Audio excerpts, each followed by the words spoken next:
বিসমিল্লাহির রহমানির রহিম। সম্মানিত শ্রমিক ভাইয়েরা, আজকে আপনাদের সামনে কয়েকটি কথা বলতে চাই। এই যে বিগত 17 বছর ফ্যাসিস্ট সরকারের আমলে আমরা উন্নয়ন থেকে বঞ্চিত ছিলাম।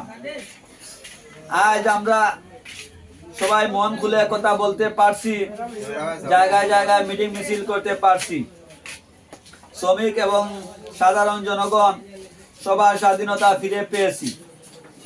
এই যে 17 বছর আমাদের রাস্তাঘাট এবং সাধারণ জনগণ স্বাধীনতা থেকে বিরত ছিলাম, আজ সময় এসেছে, আসুন আমরা সবাই হাতে হাত মিলিয়ে কাঁধে কাঁধ রেখে জনাব এম ইলিয়াস আলী সাহেবের সহধর্মিনী তাসনিয়া লুসদি লুনা ম্যাডামের হাতকে আরো শক্তিশালী করি এবং উন্নয়ন